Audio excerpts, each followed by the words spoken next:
কি বলতে চাইছো আমি ঠিক বুঝতে পারছি না। বাবা, একেবারে বুঝতেই পারছো না? তা বুঝতে যখন পারছো না, ছেড়ে দাও। না বলো,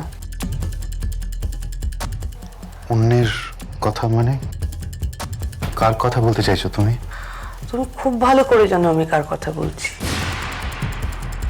অতটা বাংলা হাতের লেখা না, লেখাটা তোমার, হাতের লেখাটা তোমার, কিন্তু কেউ তোমায় বলেছে আর তুমি লিখেছো। তোমার তো অভ্যেসই নেই, ছোটবেলা থেকে তো পড়াশোনা করিয়েছি। তোমার মনে আছে স্পেলিং মিস্টেকের জন্য তুমি কত বকা খেতে? তুমি এখনো ভালো করে বলতে পারো না, তুমি অতটা চিঠি লিখে ফেলেছো। আর শোন, তোমার ঘরে কে এসে ওষুধ তোমায় খাইয়েছে সেটাও আমি জানি। মা? কে কে মা? তার সাথে আমার কথাও হয়েছে, তার সাথে আমার দেখাও হয়েছে। চোরের মতো পা টিপে টিপে বাড়ি থেকে পালিয়ে যাচ্ছিল। সোম, এসো জাহ্নবী, তোমার কথাই হচ্ছিল। এসব কি করে হয়ে গেল Som? I am so sorry. তো ভাবতেই পারিনি যে তুমি এমন একটা কাজ করবে।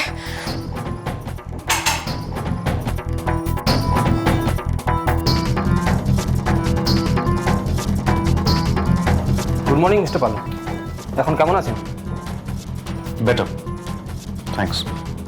ওয়েল, একটা অপ্রিয় কাজ করতে হবে, যার জন্য আসা।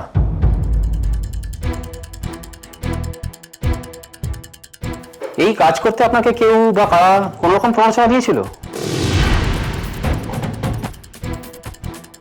দেখুন, আত্মহত্যার প্ররোচনা কেউ যদি দিয়ে থাকে, আড়াল করবেন না।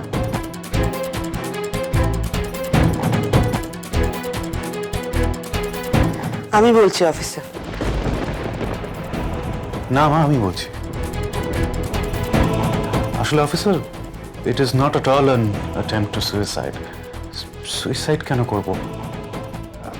না মানে বলুন। ওই যা হয়। আপনি থাকুন, ওনাকে বলতে দিন।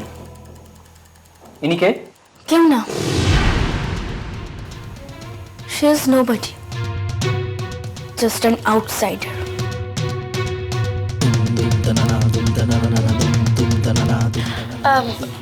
Who is she?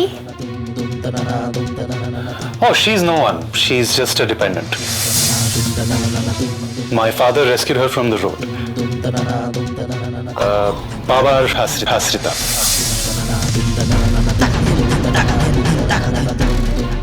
তাহলে আপনারা সবাই একটু চুপ থাকুন, আমি ওনার স্টেটমেন্ট নিচ্ছি। বলুন।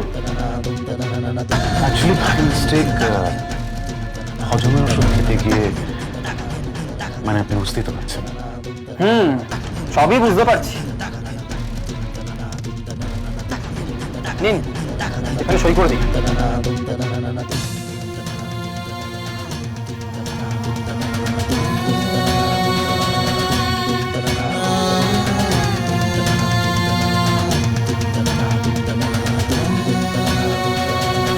তবে দেখবেন, 6-7টা হজমের ওষুধে কিন্তু মানুষের শরীর খারাপ করে দেয়। আপনারা সমাজে উচ্চতলার মানুষ, আপনাদের মাঝে মধ্যে হজমের ওষুধ খাওয়ার অভ্যেস আছে। তবে কি জানেন, এই হজমের ওষুধ বেশি খেলে মানুষের শরীরও খারাপ হয়ে যেতে পারে। না মানে সবই বুঝতে পারছি, তবে এরকম ভুল আপনাদের মানায় না। চলি।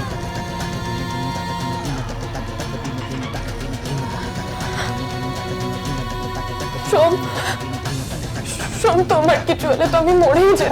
এই কি করছো? পায়ে হাত দিও না। জাহ্নবী, সোমকে ওষুধগুলো তুমি এনে দিয়েছো তাই না? না, আমি তো। সোম, সোম, কিছু বলো তুমি, তোমার মাকে বলো। ও কি বলবে? রাতে তো তোমাকে মা ওর ঘর থেকে বেরোতে দেখেছে, তাই না মা? না না সোম, তুমি তুমি কি এখনো চুপ করে থাকবে? কিছু বলো। আমি কি তোমাকে দেখুন আন্টি, আমি মানছি যে সোমের এই অবস্থার জন্য আমি আমি পার্শিয়ালি দায়ী। বাবার এরকম বোকামির জন্যই সোমের এই অবস্থা। ঠিক আছে, আমি সোমের জীবন থেকে চিরকালের মতো চলে যাব। সোম, না না সোম, তুমি তুমি আমাকে আর আটকেও না, আমাকে যেতে দাও। জানো, দাঁড়াও, কি বলছো কি? আমার কথা শোনো। Jahnavi, please leave. মিনু, ওকে ছেড়ে দিয়ে আয় তো। না জানো, তুমি রেস্ট নাও। জাহ্নবী, ওর নিয়ে বেশি কথা বলা বারণ। তোমার যা বলার ওকে পরে বলো, ওকে এখন একটু রেস্ট নিতে দাও। আর পুলিশ অফিসার কিন্তু এখনো বোধহয় হসপিটালেই আছেন, আবার এসে পড়লে খুব মুশকিল হবে। চলো জাহ্নবী, আজ আমারও তোমার সাথে কিছু কথা আছে। মা, তুমি একটু বসো, আমি এক্ষুনি ফিরে আসছি। চলো।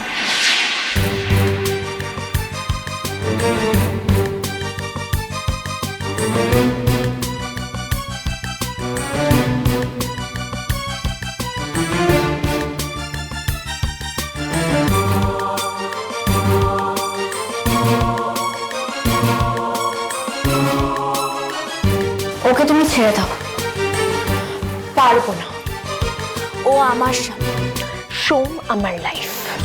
যতবার সত্যিকারের ভালোবাসার মাঝখানে অন্য কেউ এসেছে তার পরিণতি কিন্তু সবসময় খারাপ হয়েছে। তুমি ওকে কোনোদিনও পাবে না। তাহলে তো সোমকে আমি আরোই কারো হতে দেবো না মিনু। ও আমার একটা কথায় 6টা ওষুধ খেয়ে নিয়েছে, এরপর বিষ খেতে বললে সেটাও খাবে। সোম আমার সমান।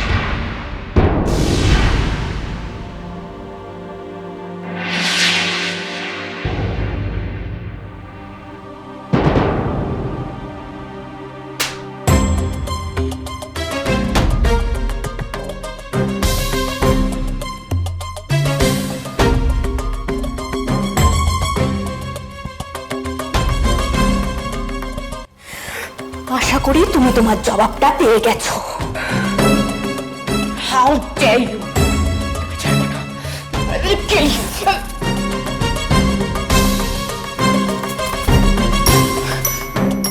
আমার এই হাত দুটো ভালো করে চিনে রাখো জাহ্নবী। এই হাতে আমি নেল পলিশ পরে কিংবা হ্যান্ড ক্রিম মেখে দিন কাটাইনি। এই হাত দিয়ে আমি কাটারি দিয়ে কেটে বাঁশ বেঁকে কাঠামো তৈরি করি। এই হাত দিয়ে আমি মাটি লেপে তিল তিল করে মা দুর্গা, মা জগদ্ধাত্রী, মা কালীর মূর্তি তৈরি করি। তাই তুমি এই হাতকে যতটা আন্ডার এস্টিমেট করবে ততই তুমি নিচে ঠকবে। বড় বড় শিল্পীদের এই দুটো হাত লক্ষ লক্ষ টাকার ইন্স্যুরেন্স করা থাকে।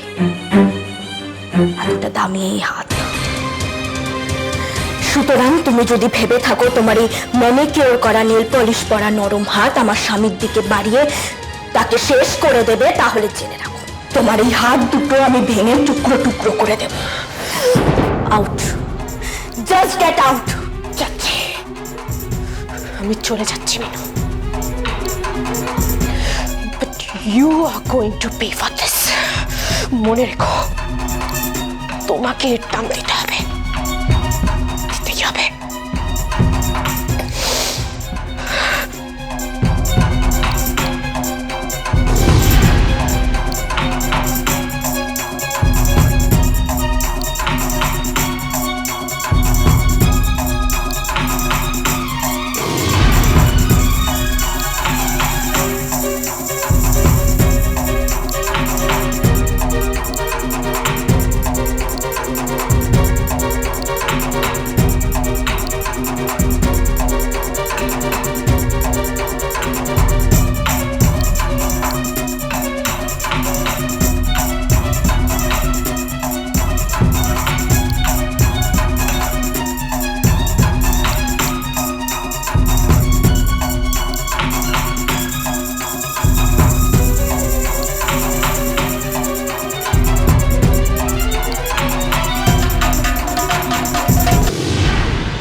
বাজলো